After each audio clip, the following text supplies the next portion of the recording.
Welcome to another edition of 42 Straight Years In. On my crackhead update.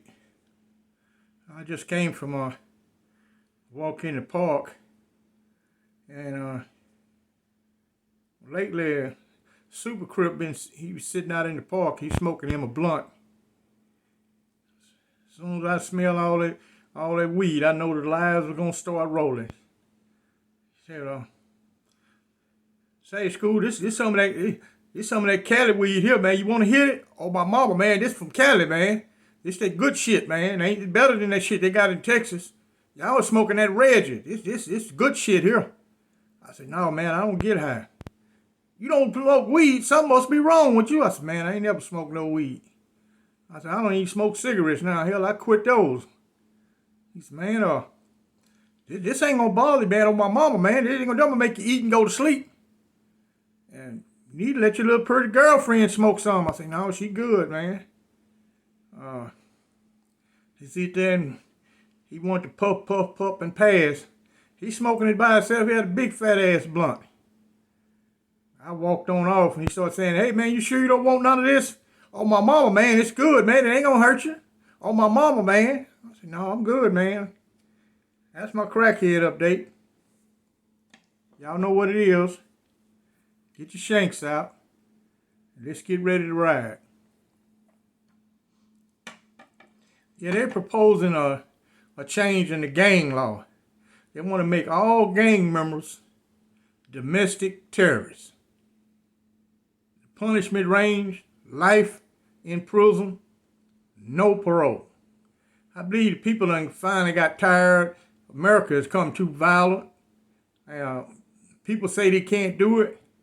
They can easily round all these guys up and lock them up. And look at how many they already got in prison. How many just dry snitch on themselves with a tattoo on them, identifying them as a gang member. If they do that, it's going to be a lot of sad people locked up. Life with no parole just for being a member of a street gang. They only prison gang, street gangs, and prison gangs. They're going to classify all of them as domestic terrorists. And all hell going to break loose. I had put in my community page how to make a pretty. Also, a pretty can be used as an energy drink. I saw a lot of guys before they got ready to work out, they drink them a pretty, that coffee, mixed with that Sprite or 7-Up or Mountain Dew, any one of the clear sodas. Well, you can use really any soda, but most guys prefer the clear soda. And they say that'd give them a lot of energy. I'm gonna go to the Ramsey unit. This guy had came on the chain, Hispanic guy. He's from Starr County. That's where he fell out of. And he had killed a guy in Starr County. He had received 99 years. So he got through the first interview. Nothing happened to him. Cat and bear was in the office at the same time. They didn't even bother him. But about a week later, I was in the office alone, and I got a call from Cat. He asked me where was Bear. I said, he's at his house. He said, "Go get him."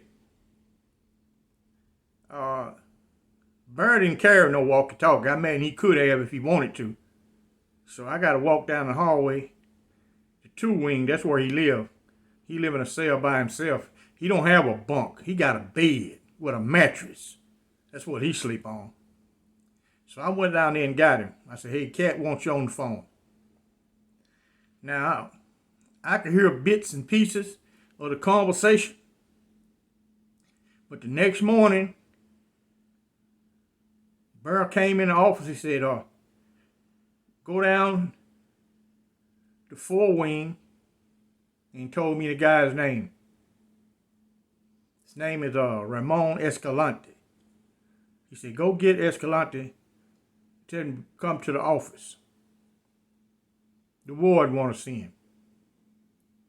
So I go down there and tell the inmate guard on 4 Wing that cat want Escalante. So they call for him. He come out. So me and him walking down the hallway, he asked me, he said, what do the warden want with me? I said, I don't know. He didn't say.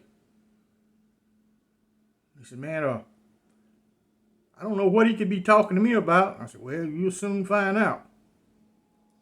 Now, when I got back to the office, I told him, I said, you got to wait outside till they get ready for you. When I went in the office, I can tell something is not right in this office.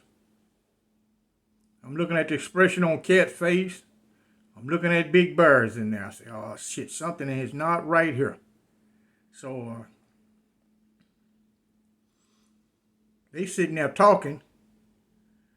I can hear bits and pieces of the conversation. I know how Cat is. I know how Bear is. And like I had said in previous videos, they killed a lot of people back in the day, and they was getting away with the shit. They would kill you, and they have an inmate sign a statement saying you and him got in a fight, and that's how you lost your life. They'll have 3 inmates, if it's necessary, to sign a sworn statement saying that's what happened. You lost your life during the fight. And they'll show that this inmate was punished because they did me the same way. I got in a fight out in the field. I ended up killing the guy. That night they called me to the office, rigged the paperwork up, showed on my record that I lost 1 year's good time, 15 days solitary confinement. But back then they didn't have no custody level. All inmates were the same. Either you work in the field or you worked in the building. That's how they classified you. So I can tell the look on their face, something is wrong. Something bad is going to happen to this guy, Escalante. Something bad going to happen to him. So they reading his file and reading it. And Cat asked Bear, say, what you want to do? Bear say, shit, bring the motherfucker on in here. So he tell me, he say, bring that fool on in here, man. I go out there to say, they ready for you. So when he go in, I don't go in. I stay out in the hallway. Because Cat already got his file. Ain't nothing he need me for. I'm not going to be the one to get your file out. And I can hear some scuffling going on in the office. Man, I open the door and go in. Bear got this fool on the floor, bent over in a full Nelson, and he broke his neck. Just popped his neck like you break a match stem. Just broke his neck, I said, man, this is a damn shame here, man. That's the way it was back then, man. They would kill your ass. Man, I just wish some people could go look at the cemetery. They got 2 of them at Ramsey. Show you how many people died there. Eastham got 2 cemeteries. And he man say it's a lot of guys. I mean, it's so many young guys. I look at their age, man, they was not making it in prison. They were killing them left and right. Back to back, they was getting murdered. And so they called for the medical department. And the little guy worked over in the infirmary, inmate, he came over, told me to bring the stretcher, came, got him. He even checked him right there. He said, say, man, this guy's dead, man. Cat say, shit, get his ass out of my office. So later on, they they write the statement out in longhand and give it to me to type up, to put in his file. And they called his family. I listened to what Cat tell his family. That he got in the fight, plus his family couldn't speak English.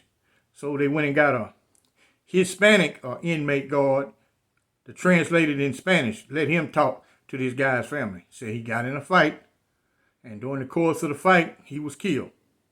He didn't make it at Ramsey 3 days. Whoever hell he done kill in Starr County, they didn't contact the prison system and paid somebody to kill his ass. They weren't satisfied with that 99 years. I've seen the same thing happen at Eastham. Had this white guy over there, he's raping these young girls. I saw the inmate guards, all of them was up at breakfast time. They normally just be warned. Now all of them was up. So we know some shit fixing to go wrong. When we go to chow, we come back, this guy's dead hanging in his cell. And he Sam trick is, he got a Dear John letter and he hung himself. You know, people who got money from the outside, they could reach out and touch your ass on the inside. Some people is not satisfied with what the courts punishment they assess. They want your ass to be dead just like you killed a family member. They want you to die the same way. And that guy, they swept it under the rug and it's business as usual at Ramsey. Now you can kind of understand why the federal judge came down so hard on Cat. The other wardens in Texas, they were bad. They wasn't just bad as Cat. Now, Bear Track, old Lord's son, he was at the Ellis unit. Now, he a dirty son of a bitch, just like Cat. Only thing, Cat is more inmate friendly. It's the same way when Cat left and we got Warden Walker. Nothing changed at Ramsey. The violence level stayed the same. The work stayed the same. The food stayed good. We kept the same privileges. He didn't change anything. But he never interact with inmates.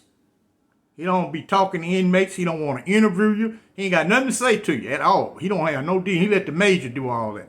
He don't fuck with you at all. He don't want to talk to nobody. Only person he'll talk to is the inmate who's running the unit. And after Burr went home, Darlies was running shit. A big 400-pound homo from Fort Worth. He was running the Ramsey unit. And that son bitch is sorry. I'd rather deal with Barrett than deal with this sorry. He's so sorry he had a heart attack. When they was taking him to the outside hospital, the ambulance had a wreck. That's how sorry this bastard is. Ambulance have a wreck. He'd never make it to the hospital. he was pathetic. This is a sorry ass dude here, I'm telling you. Y'all know what it is. Follow me over on Patreon. I need my lights. Keep your shanks ready. It's nice and sunny up here in Dallas. I'm going to get out and about a little bit today and move around. While this video was uploading, my old lady, she just now heading to the gym.